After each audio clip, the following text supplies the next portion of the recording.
And I mean, you need to be able to cook your steak over some coals on the ground or flipping it in a basket all the way up to a commercial $25,000 pit. I mean, everybody can watch a YouTube video and learn how to do an Aaron Franklin brisket or something. But when you're cooking from everything from pits in the ground to commercial level pits, and you can master them all, then I think that gives you the right to be called a pit master. This is FestivalPass Stories, a podcast series is told by the people who create and make festivals come to life. You will go behind the stage, kitchen, or studio door to hear the stories of passion and inspiration that started some of the world's most beloved festivals. Hear the startup stories and how an idea went from what if to what's next. All right, friends, welcome back. This is the FestivalPass Stories podcast, where we are presented by Dos Hombres, the artisanal mezcal, meant to be shared, created by Aaron Paul and Brian Cranston. Have a drink with us at doshombres.com/delivery. And I just tried the new Tobola the other night. Unbelievable limited edition. It is meant to be shared, but only with the very, very, very best of friends. Speaking of which, we've got one of them with us here today, a great friend of FestivalPass and the man in Austin. You know, we're not here to talk about drinking. We are here to talk about eating. So, maybe a little drinking as well. We got to get the drink to go along with the food, especially the food we're going to talk about today. So my guest today, of course, is going to take you inside the kitchen. And that kitchen is many times on wheels. So we're going to hear all about that. Going to cooking competitions. We'll call them food festivals because it is FestivalPass Stories. Ladies and gentlemen, the champ is here. The champ is here. It's the 2018 Grand Champion of the San Antonio Rodeo Cook-Off, the Pitmaster himself, and the owner of Tinney BBQ. Quite an introduction for this man. And don't you dare call him Tiny. It's Tinney. It's Jay Tinney. Jay Tinney, what is happening, my friend? Not much, brother. Good morning, man. Great to hear from you and stuff. Excited to be on the podcast. I appreciate you having us on today. Excellent. Yeah, this is classic. I'm in a New York City studio, and you are where everyone is now. Austin, Texas. You are chilling in your backyard. I mean, you got a paradise back there. Man, I worked hard during the pandemic. You know, the catering slowed down, so the backyard work continued. So it paid off. I'm ready for the season now. I like it. As the old saying goes, never do a podcast with a pit master on an empty stomach. But I am here. I have broken that golden rule. I am starving, so I'm going to do my best to get through this. I've got a whole drop cloth underneath me to catch the water coming out of my mouth as we talk about this championship barbecue that this guy creates. But as I said, you're in Austin. It's where everybody is right now. And it's where it's barbecue. On fire. It's unprecedented, seeing what's going on down here right now with the real estate and everything. It's definitely the place to be right now. Every company in the world seems like they're moving here. I saw that the only place that's hotter in the real estate market right now is Coeur d'Alene, Idaho. Ooh, yeah. I've always wanted to go see the azaleas out there, like the Masters. It's unbelievable. It's on my short list to go see that place. So I can see why by the pictures. Yeah, they've got they have a little bit of a city and a little bit of a lake, so you've got a bit of both. It's like being in Chicago with better weather. Exactly. Yeah, it looks like the best of both worlds out there. The city on the lake, part 2. But hey, we're in New York. We're coming back, man. So we'll take you guys on any day. But it is an interesting time. But look, barbecue, Austin. This is where it's at. But for you, take us back. Where did the love fest for cooking begin? In other words, why don't you give us the secret sauce about how this all became your passion that became your career? All the way back, in the 80s when I left Waco, Texas to go to school up in Lubbock, at Texas Tech University, the parental help on the cooking's done at that point. And whether you want to eat dorm food or learn how to fire up a Weber, so I chose the latter and went for the Weber and, started getting in the outdoors a bunch and, hunting and, pheasants and ducks and learning how to kind of fend for myself out there in the real world. And then, got to Austin professional level world, working at Dell. And I guess it was probably 16, 17 years ago, me and my best man at my wedding, Michael, we were rolling out to this giant antique show outside of town you may have heard of it. It's called Round Top. It's one of the biggest, festivals, antique festivals in the world. So something you might want to cover if you have. We got to get them on the program. Yeah. Thanks for the lead. I'm writing that down. A mix of barbecue guys to gypsies out there. So my kind of people. Lots of stories for you. But no, we found a pit on the side of the road out there in Giddings, Texas, which is a hotbed for barbecue in the Austin and surrounding area. It's post oak country. It's where all the wood comes from. We found a little $400 trailered pit. We bought it, and that kind of ignited, hey, I need to fire this thing up. I want to try a competition, and so we went to the Austin Rodeo. Little bitty, we had like 14 members. We're next to teams, that have 75 team members and circus tents and stuff. And they have like a whole pit crew. Working, and they were like, hey, next year, do you want to just join our team? We've got full bar. We've got everything set up, stage, music. And I said, hell yeah, we're in. So let's make this easy. Enter the big leagues quickly. Yeah, work smarter, not harder. So, but the passion got ignited then. I really started paying attention to some friends that were really good at cooking ribs and different things and, asking a lot of questions. And then, at that point, that set me over the edge in the competition world. And I started competing. I wasn't doing 40 cook-offs a year. I was probably doing 6 to 8, and picking the bigger ones, some of the ones that had some money and good notoriety and, and everybody was at it. So I could see all my friends and go have fun. So that kind of started what we did in the competition world, if that answers your question. Yeah, because I saw that in 2006, you really entered your first serious barbecue competition. That was in Taylor, Texas. Yeah. From what I understand, there was 100+ entries in the rib category alone, and you come in 5th. Not bad, yes, sir. Rookie, so to speak, almost at that point, like a rookie. But that had to be right there. Besides getting that, you were accepted by some peers on a different level, and then you win or you come in 5th. I'll call that a win out of 100+ people. All day long. I mean, yeah. Anytime you can get up out of your chair and give a ticket away is a win in my book. And when you get it in the hotbed of like Taylor, Texas, where Wayne Mueller's Barbecue, one of the most famous barbecue restaurants that will go down in history. You're in their backyard and chipping away at a rib call. I call that a big time win. So they're almost like, "What are you doing on our turf, rookie?" Exactly. And you're like, "Oh, I'm just making some world championship ribs." That's it. I'm just hanging out. Yeah. I'm not even going to bother with chicken today. I'm not going to bother with brisket. I'm not going to mess around. I'm not going to talk about beans. So I saw that's an actual competition as well. I mean, there's competitions for all kinds of food, but what is the bean competition like? Because you've got some trophies there as well. A knock on wood, knock on oak, some good oak that you're going to put in the smoker a little while. We got a recipe from a friend of mine down in the valley, a Mexican guy down in the valley that is awesome. He just asked me if I'd ever cooked beans. And I said, no, sir. We were at a cooking class together that a friend of mine puts on. And I said, no, sir, I never have. And he goes, do you want a recipe? And I said, yes, sir, I do, and he helped me out and gave me the basis for this thing. And I tweaked it from there. And we probably have 12 to 14 ingredients in these charro beans that are, pinto beans and knock on wood. Like I said, we pretty much every contest we've entered have been since then. We've been in the top 10 and typically in the top 5 with them. And that's our catering beans as well. That's what we serve to the public so they can get a taste of what World Championship beans taste like as well. So when was the point when you said, all right, I got a little hardware here. I'm starting to collect some trophies. But when did you say, I think it's time to build a state-of-the-art barbecue trailer? How does that process even start? Well, it started, I would say probably around, I think 5 years ago, coming up here Memorial Day. I'd been looking at all my buddies' fancy trailers, at cook-offs and taking notes. Literally, I had a notebook taking notes of what I liked and didn't like, in case I ever did come up with the funds to design this. And what sent me over the edge is my next door neighbor at the time. I don't know if you heard about it up in New York. It was on national news, but there was a flood on the Blanco River in Wimberley, Texas. And, she lost her mom, her dad, her brother, her sister, her nephew, and 3 family friends.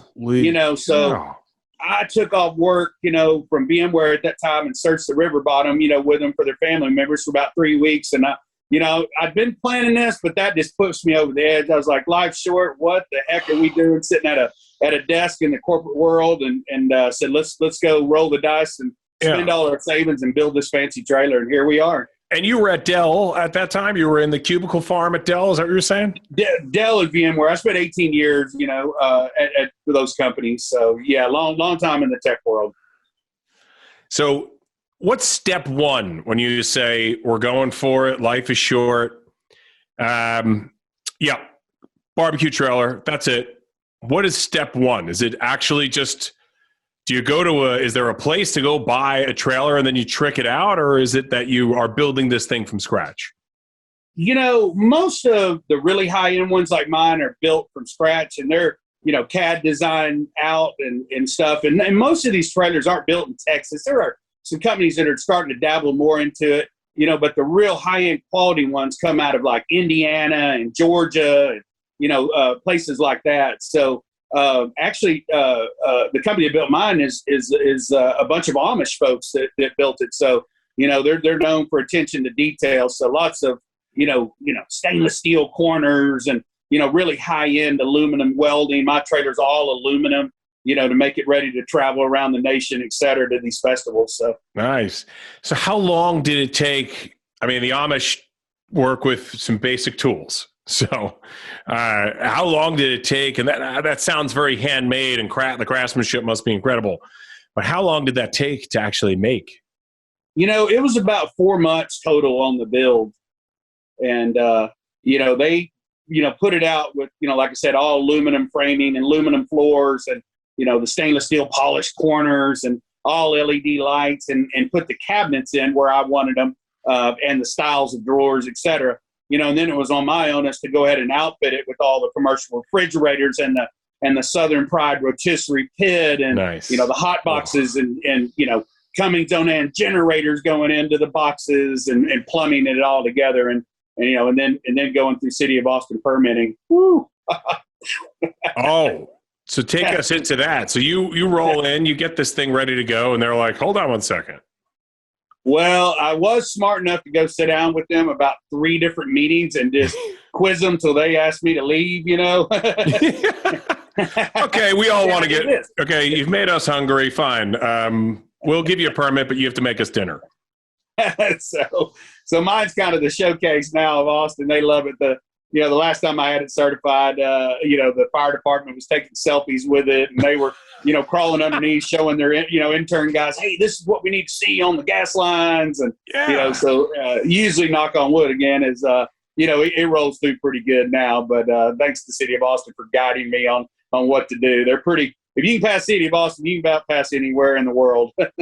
And it's good to know that they're stringent with the safety protocols. And obviously, if the fire department's looking at it, if the AFT is looking at it and saying, yeah, we could do a class in here because this is so to code and to spec.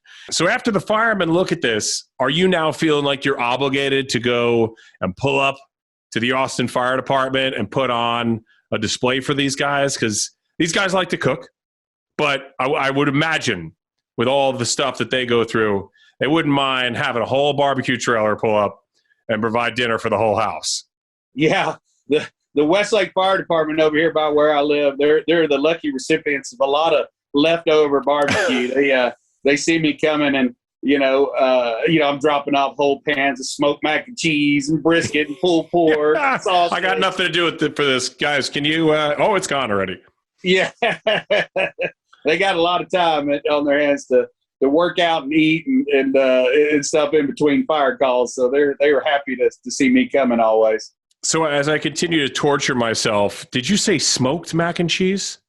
Yes, sir. That's our number one. Come on. Tell me more about this. Well, I'd have to get an NDA signed. Let me fax that over. No, I'm kidding. But no, we use a queso blanco and some green chilies and a bunch of other, spices and ingredients, and then, smoke it off in the pit to kind of melt the cheese and everything, get a little light touch of some clean blue smoke, and and then serve that up. And everybody from young to old just tears that up. When I started developing my sides, I'm a huge mac and cheese guy, so we have it weekly around our house, even the old school craft kind. So, we're not scared of some regular mac all the way up to some custom mac like mine around here. I like it. So now you've got the beans, you got the mac and cheese, you got the sides going, but you said something about this particular rotisserie that you had. Can you do mass amounts of chicken on this rotisserie? Oh, tons. I've never even fully loaded it all the way with chicken, and we've cooked for 1,500 people and still had room left, to do chicken on it, because it's got 15 racks in it. It'll hold 50 pork butts, about 25, 14-pound briskets as well, and mother loads of sausage if you want to go straight sausage. So it'll, it's a 500-pound capacity pit, so it runs, regular stick wood, and it's got a gas burner assist. If it drops within about 4 degrees, it gives it a little kiss on the edge of the wood to keep it smoking. So it's good automation for when you go commercial like what we're doing. I still love a good old, UDS ugly drum smoker, all the way up to these, $25,000 plus commercial pits. I didn't know that was an official barbecue term, an ugly drum smoker, a UDS. Oh, it's awesome. It is awesome. One of my sponsors, Brooks Industrial Coatings here in Austin, they owns a powder coating shop, and he makes them here in Austin and supplies a lot of the local barbecue competition teams, and you can pick out whatever color. So I've got this crazy, colors on mine, and it glows almost. So, it's fun. I did a pork belly on it the other day for the first time ever. I'd never cooked a pork belly, and we ran some pecan chunks in it, and with some oak lump, and man, we chopped it up and mixed it with this barbecue sauce and a fish sauce with aged over bourbon barrels, and just put it in some homemade corn tortillas, and it was popping good. It was like, I need to cook more on that thing. It's fantastic. Yeah, and cook for me when I come down there. So I appreciate it. Come on. Thank you in advance. Right over here. Yeah, thank you in advance. So now you've got the custom trailer. It's all tricked out, ready to go. This is festivalPass. We like to get on the road. We're all excited about getting on the road again. Once you had this thing on the road, what was the first gig in the mobile kitchen? The first gig in the mobile kitchen actually was my neighbor, Brad. He is part of this EO group. It's entrepreneurial organization, EO group. They have them all over, probably New York, everywhere. That's how I got introduced to you, as a matter of fact. Well, that's right. There we go. I totally spaced that. But yeah, they were actually my first real customer out of the trailer.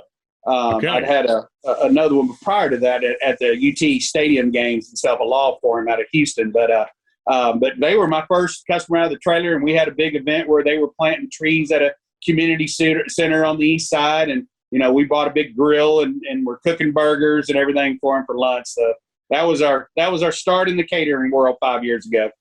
And is it a big referral thing? Like, people see that, they're like, can you bring this to my office? Can you bring this over to my company? Or can I hire you for a birthday party or something like that? That's it. I mean, our whole marketing budget is social media and word of mouth. We've never done one paid ad. Free. You're like TurboTax. Yeah, I mean, I was a one-arm wallpaper hanger, before this. I've actually hired my first employee, Tyler, and we're going to set up shop here in a couple of weeks in North Austin and actually open up the window and put out a menu, and we're going to start selling through the window. So, okay, so this is going to be storefront selling through the window with continued catering, might I add, because I know the catering's going to come back with a vengeance, and it already has after the pandemic. The phone started ringing about a month ago, and people are booking us out on dates. So now we're about to start that juggling act of selling through the window and loading up my F-250 with a bunch of Cambros and electric boxes and carrying it out to the field again, which I'm excited about. That's why I got into this business, is to go to some cool places, whether that be a ranch in South Texas or out here in Central Texas, or, somebody's house, or, an office building downtown, or South by Southwest events, or fireworks shows. A lot of that stuff is what we've done.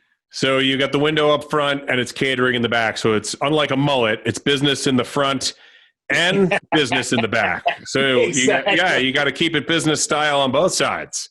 I'm going to have to steal that one, Pat. That's I like it. Good. Business up front and the back. You go for it. It's all yours. So I'll trade you. I'll trade you for the smoked mac and cheese recipe. No problem. Yeah. I need to work on that hair in the back a little bit too. So look, I've been doing cooking during the shutdown, the pandemic, in my little Manhattan apartment, but I've been trying recipes left, right, and center. As you said, it's like once you start figuring something out, you're not staring at the recipe book anymore. You're like, no, I'm going to do my own little spin on this. And I don't think it needs that much sugar. I don't think it needs this, or maybe it needs more of this. And I've been having a lot of fun with that. So I might try a little smoked mac and cheese myself, and I'll let you know how it goes. But well, please do, and let me know if I can help you. Trying to cut. It's almost bikini season around here, so I'm trying to cut down on the carbs. So I'll have to bring in some taste testers, some people that are looking to put on a few pounds. Whole wheat pasta. That'll put cover of darkness for you there. Yeah, gluten-free, whole wheat, no GMOs, the whole thing. So you've taken the trailer around chicken, ribs, brisket festivals, and those bean festivals we talked about. And you picked up a lot of hardware along the way. From what I counted, you have at least 50 trophies. Are you thinking about building a custom trailer to hold the trophies, and you can have that, you can have that trailing behind so people see on the highway, and it's like, wow, look at that barbecue truck, and then they're like, holy cow, look at the trophies, and I could be going right behind it. No, that's great. Yeah, we've been blessed to get some calls out there, when we show up, which is always nice. Like I said, get out of your chair and give a ticket away. But, they call me the wild card. A lot of my friends that are the true, professionals that are road warriors, they're doing 35, 40 cook-offs a year, which I can't even imagine. It's a lot of work, but I always sneak in and give them a run for their money at the contest. So they call me the wild card. So what do you think is the difference? I mean, when those judges get involved and they get down to those final 5, 10 ribs or whatever it is that you're in the contest for, is there I imagine there's no swimsuit competition that's kind of frowned on these days, but is there a personality contest that goes along with this? Do they question you on your culinary expertise, or is it just straight taste and palate for these judges? Yeah, that's all it is in Texas. You don't get to converse with the judges at all. It's a blind turn in, and it goes through multiple layers of tables here to get to the final table.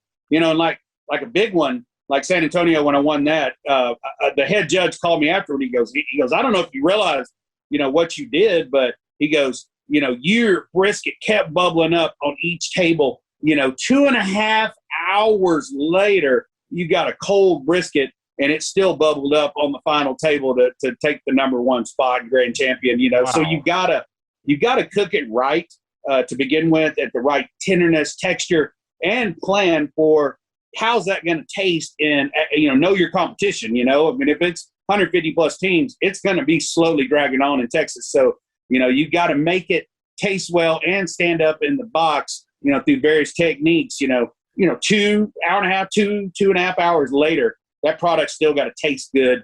In the judge's mind and eyes, and that everybody eats with their eyes first. So you can't throw a bunch of slop in the box and expect to score well. So it is a little bit about style as well, but you present the best way you can, and you just hope for the best.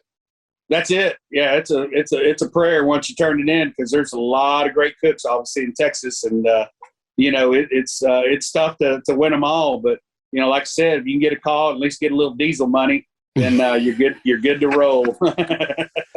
So besides the trophy and the bragging rights, what kind of, we're talking cash here?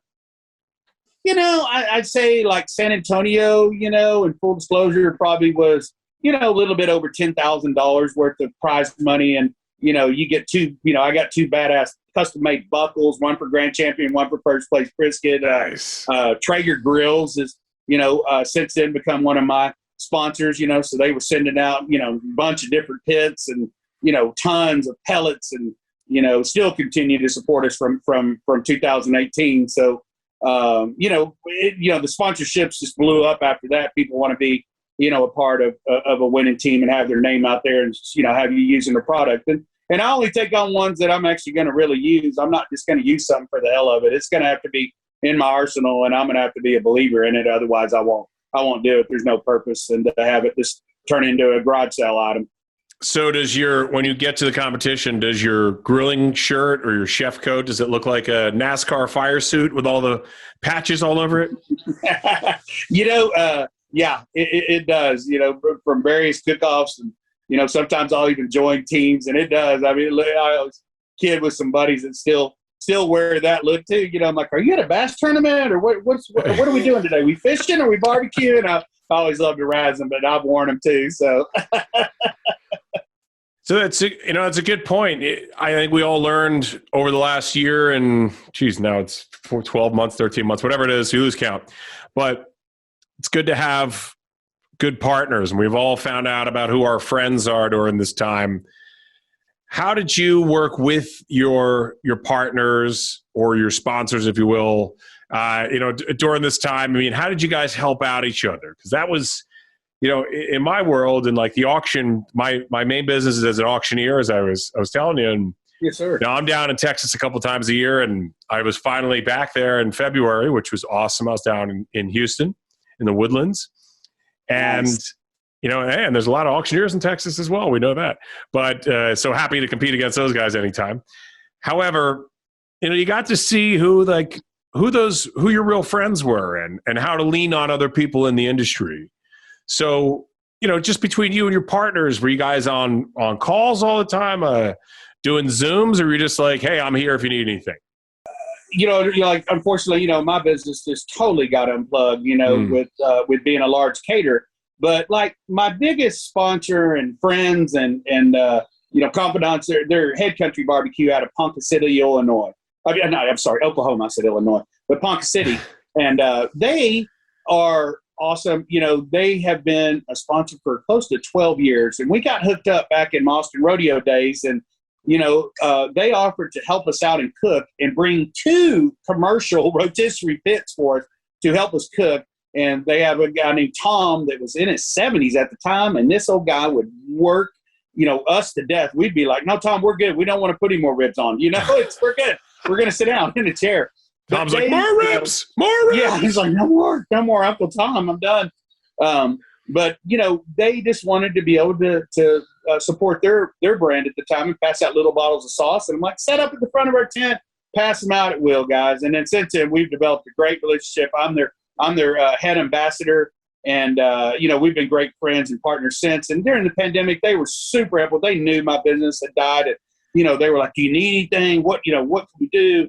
Et cetera. And I just said, be ready when it comes back because I'll need some product. And they shipped me out a pallet of stuff the other day from, their championship rub, and their sauce is awesome. It's like an apple habanero. Ooh. It's real glazy, and just, the original sauce has been on a brisket championships for the American Royal, won like 3 American Royals, and just, it's fantastic store-bought stuff. So it's better than I can recreate. And, and it's good to see them always waiting in the wings and helping me out. And, I'll continue to support them as long as we've got a great partnership going, and they're awesome people. So it's been a great deal for us.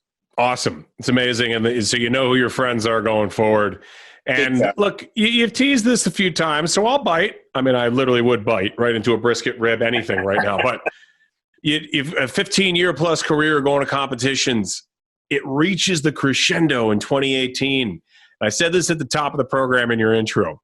2018. The glory days of 2018. Have them back. But you go to the San Antonio Stock Show and Rodeo Barbecue Cook-Off Festival, and you win the thing. You're the grand champion. Has there been a better feeling than that? No, it is, in my recollection, I still think it's been the biggest cook-off in Texas history with 316.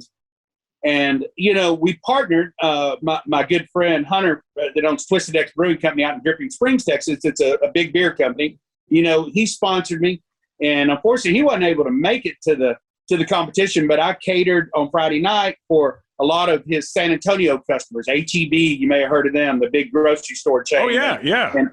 And they're all tons over of other C-stores and packaging stores, and did a big catering event on Friday night by myself, might I add. So I'm here running solo, like a one-arm wallpaper hanger, like I said earlier. And so, to do all that work and then start on, I cooked a Snake River Farms Wagyu brisket, because big competitions, you gotta bring the really big meats on those, and Wagyu's it. And so then I start trimming, and I'm up till crack of dawn getting this going, and then back up at the crack of dawn with zero sleep hardly, starting to cook it. So to do it all on my own, zero help, nobody there. It was all just mano a mano. It was me, and to get up to awards, and I've had one experience before where I thought I got my number called, and I'd stayed up a little too late drinking the stuff called moonshine around the fire in North Texas with a gentleman named Big Mo Cason. He used to be a judge on BBQ Pitmasters and stuff. And, they called my number, and I walk up there, and this guy's a little sawed-off dude that runs the cook-off. And I get up there, and he goes, "That ain't your number, dumbass. Sit back down." I'm like, oh. So I had to do the walk of shame one time. You're like, okay, I'm going to just, my name is Steve, by the way, everybody. See, I'm going to go out. Yeah, I was like, oh. Oh, God. So at San Antonio, I sat there, and they called that number off. I'm not kidding you. I mean, they have it on screens as big as drive-in movie theaters on there. And, there's 8,000 people up at awards, and right. And I'm looking at the tickets, and, they kind of kept calling. I was like, nah, I don't think, and I start really looking at it. Some friends start leaning in. They're like, dude, that's your number. And I made them call it again before I even moved. I was not going to do that walk of shame in front of that many people, because that would have hit TikTok or something. You would have been a meme. Yeah. Again.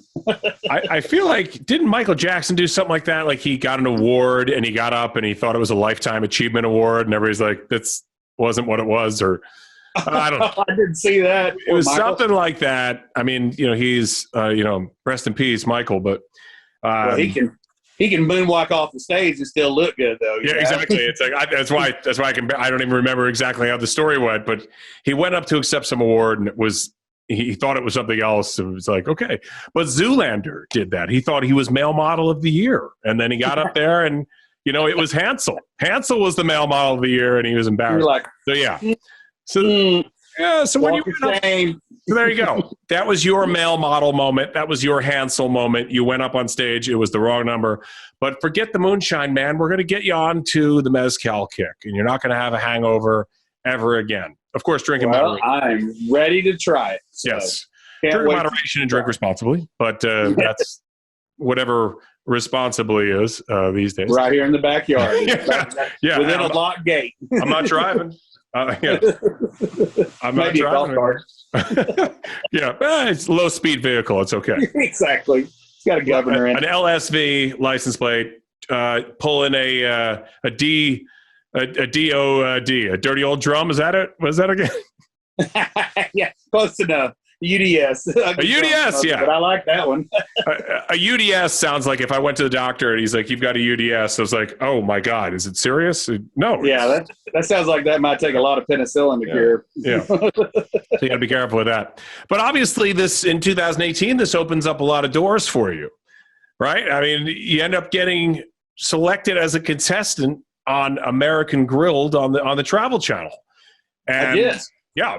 As opposed to the new politics and cooking show that you and I came up with yesterday, that we're going to propose to the Travel Channel called Grilling America. I like it. Yeah. So we got Republicans and Democrats grilling against, the food's got to be good and their argument has to be good. That's what it's going to be. I think that'd be fun. All right. So you can get your cooking show in and your politics at the same time. I mean, everybody says, I don't want my politics in this or that. It's in everything now, so it doesn't matter. Can't avoid it. It's already there. So stick it into my cooking show and talk to your friends at Travel Channel. See if they'll let us do the pilot for this. I'm in. Well, I like it. We'll try to present it. That'd be fun. So San Antonio happens, and you've got the fame from that, but you already had some fame because you were chosen as a contestant on American Grilled on the Travel Channel. Season 1, Episode 8. Don't act like we didn't see it. We've all seen it. And that experience, I'm just picturing these two things. You're in a competition with your peers, in San Antonio or somewhere you're out cooking. But then you've got these TV time challenges. So which one is more difficult? Cooking for a festival or one of those contests, or on a timed challenge on TV on a show like American Grill? Oh, it definitely more pressure for a time TV show because, they, tell you the mystery meat or whatever, and then you got to run over the pantry and come up with some recipe, really quick. And me not being a true, trained, culinary chef, against guys that were, one of the contestants was, they got a lot more, arsenal and tools in their bag, so it was very interesting and very stressful. I'm not kidding you. It was super stressful. So, and I cut my finger on one of the little, the second, I made it through the first round, made it to the second round, but whacked my finger. So you talking about then you got to improvise. You got to put your hands up, like they come running over and doctor you up. And then you got to get back to your recipe once you're cleared. And so I had to change my recipe during the middle of it a little bit. So it was super stressful. Yeah, and they're like, you have 15 minutes to make this dish.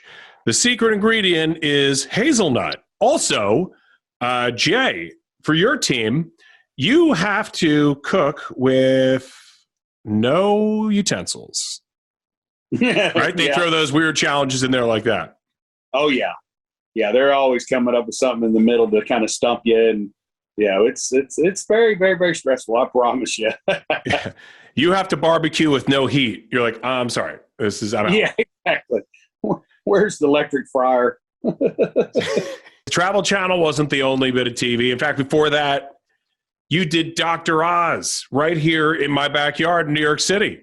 I did. Yeah. Snuck into town. So how did that come about? I was working for Dell at the time, and they were piloting the work from home program way prior to pandemic days. Dell was ahead of their times on that. So I'm sitting there in my home office, and I get a message, through our barbecue team Facebook site, that, hey, the producers of Dr. Oz, want to speak to somebody that's in their mid-40s with young kids, and I'm like, oh, yeah, right. This La Pasadena barbecue team here, they're full of a bunch of jokesters here in Austin. So, I was like, yeah, whatever. But I had a little break. I called the number just for grins. This is prior to, spam days, essentially. And get a call back literally, from somebody said they were the producer.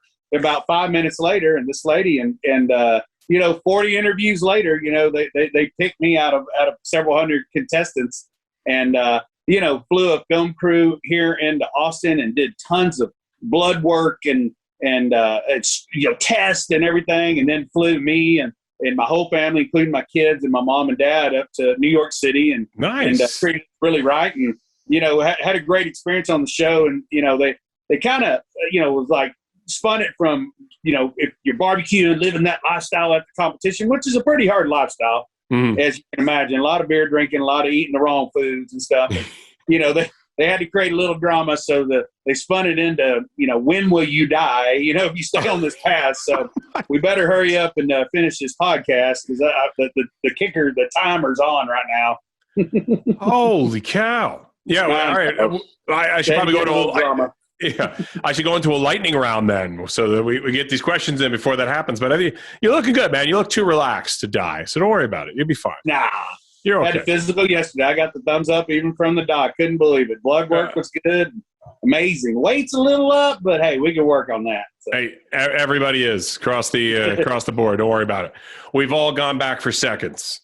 Yes, sir. That pool's ready to go this season. I guess I need to be ready for it. Yeah. That's why I have this checkered background here, because it makes me look slimmer along with the black Maybe sweater. I'll get a checkered bathing suit. Yes, you got to get.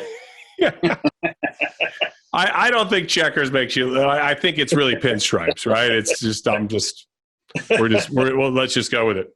But I saw that you said a true pitmaster should be able to cook anywhere, anytime, on any grill or smoker, and I assume that means one of those old drums as well, if somebody rolled one of those out to you.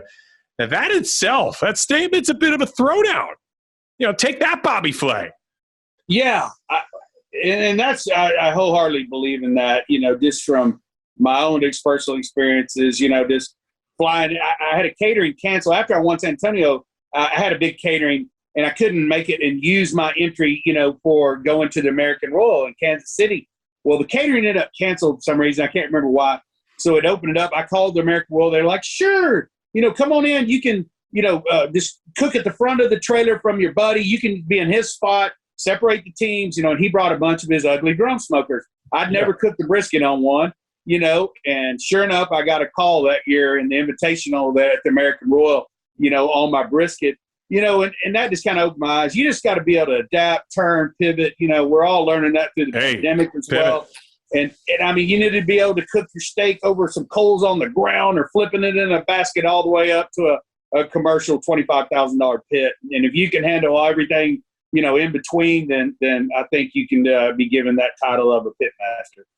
So that's that in your mind, that right there, that's the criteria. Yes, sir. Wholeheartedly agree. So, I mean, everybody can watch a YouTube video and learn how to do an Aaron Franklin brisket or something. But when you're cooking from everything from pits in the ground to commercial level pits and you can master them all, then I think that gives you the right to be called a pit master. And the timing of everything coming out at the same time and all that is exactly critical. There you go. And not burned up. It's got to look presentable and you'd want to eat it. Everybody can char a piece of chicken, but does that mean I want to really eat it? No. Yeah. Looks good on the outside, but is it cooked at the bone? I don't know about that. Exactly. Well, I mentioned Bobby Flay and a throwdown. Now, I know you can't talk too much about this, but there's a Bobby Flay story in there. I'd love to hear at least a piece of that. Just tease me like you've been teasing me with all this barbecue the whole time. Sure, yeah. Like I said, I can't go in too much. I'm under NDA, but I can just touch on what I did. It was a show filmed here in Austin recently, and their normal fire person, the fire management person, had a scheduling company. They had a snafu with the pandemic, imagine that, and they had to shut down filming for a day, and it caused a lot of the crew members and everybody to have to go on to other shows, including the fire management person. So the head food advisory lady had just heard our name in Austin, and she reached out, and I was actually driving to Fort Worth to go watch my nieces play lacrosse, and she's like, "Hey, could you help us run these 16 fires tomorrow? And can you, get a COVID test by midnight?" And I'm like, "I'm up in Fort Worth, but I can watch the games and just drive back." And so literally, I showed back up at the hotel, and one of the crew members gave me a COVID test at about 11:57. You had to have two within a 24-hour period to be able to get on set. So they were doing the right things to keep this tight. It was a great experience, but I, got out there at 8:30 in the morning and was out there till 10:30 at night, till the final production ended up. So it was a great experience, great people, really first-class event. And it was fun running. I'd never run 16 different fires in one place before, so I was hustling, shoveling a lot of coal. I probably shoveled, 1,200 pounds of charcoal and went through probably a half a quart of wood. Oh, man. So I've never run 16 fires either. So we have that in common. Little fires everywhere, as the show might say. Yeah, just putting them out. So. Well, all right. Well, folks, stay tuned. Watch this space. Keep paying attention for Bobby Flay stuff. When you see those 16 fires, you know the man who is behind them. And I'll be the one in the cowboy hat running charcoal with a shovel. Well, it's not just Bobby Flay that wants to do shows there. Everybody's wants a piece of Austin these days, and obviously it's changing a lot. You had a lot of people moving in from San Francisco. You got Apple opening up a new you try to run away from the technology, and now it's finding you again. Yeah. The Apple's on its way. They're going to build a new campus there. Tesla, SpaceX. Yeah. Oracle. I mean, pick a tech company. They're all heading there for a lot of reasons. But how is Austin still staying cool? How are you sticking with what made it such a destination for South by Southwest, et cetera? Do you feel Austin's changed? I mean, you don't look like you've changed much. You're just hanging in the backyard. But is this a concern of people around there? Is everybody like, this is great, we're the hottest place on the planet? I have to be deadly honest on it. It's great. It's still an awesome city. Love it. It's home. It will be home.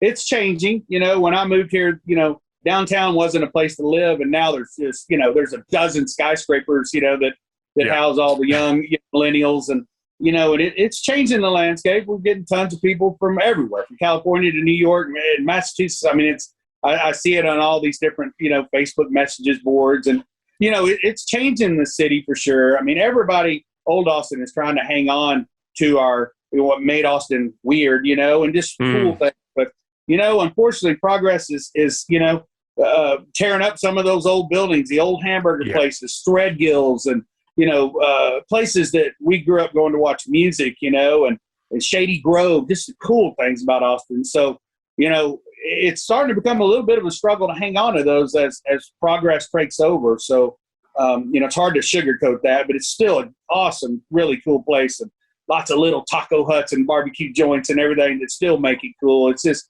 you get anywhere near downtown, and progress is cranes is all it is. There's 20 cranes downtown all the time, and the crazy traffic and everything. It's, and it's more what I call Sushiville now. It's the high end little restaurants. Yeah. Not what I like. That's not me. I'm going to be on the fringe, and I've always been on the fringe. And I'm going to find a little hole in the wall Mexican joint or Thai place or barbecue joint, and that's where I'm going to hang my hat up and go hang out at. Yeah, and look, you mentioned these old music places, and it happens in so many different cities and so many neighborhoods where it was just cool and sort of grungy, and someone, there's somebody's owned that building for 2 generations, and then they're like, what am I going to do with this building? And then somebody comes in and says, well, we'd love to buy it and turn this into condos. And you're like, okay, great. So it's like, you kind of can't blame the people. It's like, right, it's like 3rd, 4th generation, and maybe those people don't even live in the area anymore. They're just like, we've had this in the family. I don't know. I don't want to do anything with this building. I don't want to be a landlord. And they sell it. And there's nothing you can do about that. It's progress. And now the official bird of the city is the crane, as you said. It really is. There's no slowing it down. I mean, it's, our real estate prices, our home in the past year and a half may have doubled in price. It's that crazy right now. It's an unbelievable market. It's just insane. I mean, I've never, nobody around here has ever seen anything like it. You know, we don't know it, but it's off the charts kind of stuff.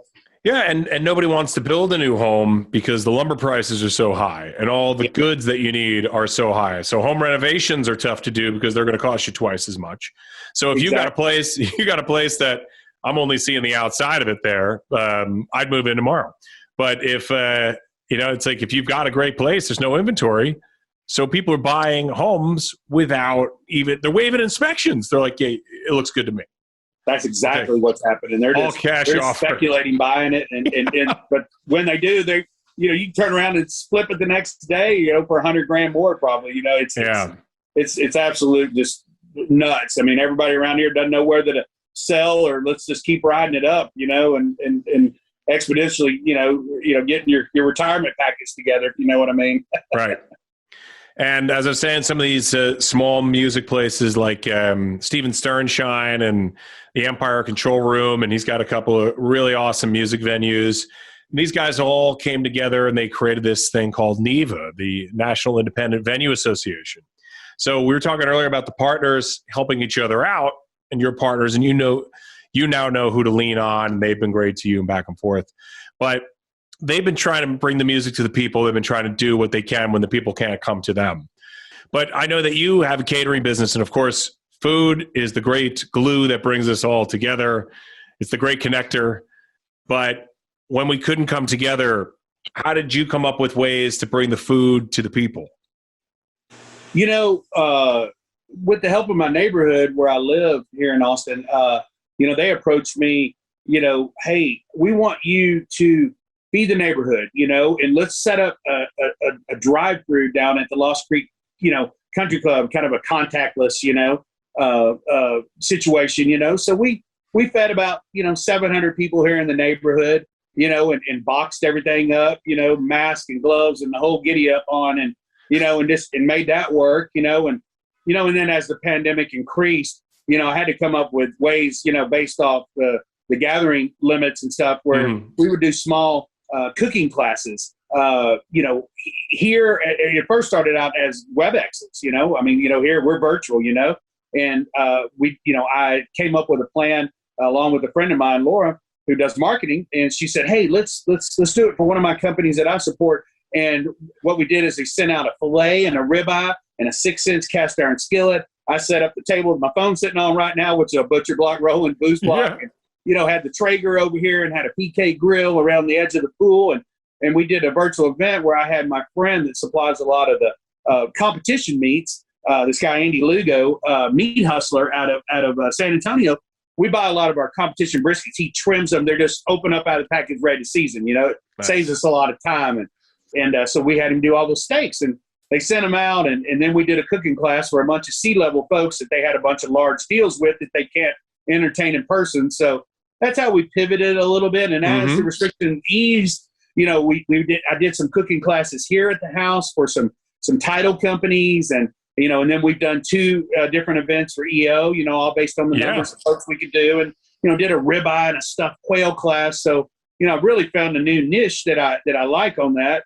I'm going to continue the caterings as they come back, but I love doing the cooking class. I just didn't realize how much barbecue knowledge I've got bottled up in this big old head of mine, and just trying to share that with some folks that have interest in upping their game a little bit. So it's definitely something I'm going to pursue more. I like it. So on that note, what is next for Tinney BBQ, and how can we find out more about you and your products? And it almost sounded like you said barbecue and bottle. It almost sounded like you were teasing your own sauce there, but how can we find out more about you and your upcoming food projects? You can follow us through different social media outlets. Right now, we're on Instagram at JAYTINNEY, my name.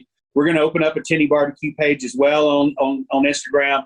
Facebook, I've got a Tinney BBQ, and my personal one's full on that. But, we're going to definitely start doing some more social media. We're going to have to, as we go open up this trailer, like I mentioned earlier in the show, we're going to open it up in an area called Northwest Hills in Austin, which is a very nice, prominent area, and they've got a hole for food and barbecue up there. So a friend of mine that owns a shopping center up there called Mesa Plaza, is where we're going to be.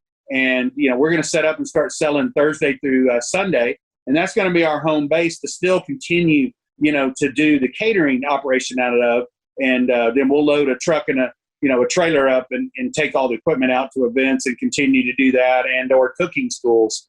So that's kind of, what our plans are and where you can follow us at and stay in touch with us. And we definitely appreciate all the followings. So we're going to be able to come right up to the window and get a plate of ribs, chicken, whatever, all the best stuff. Yeah, and then see me stick my head out. Order up! I love it.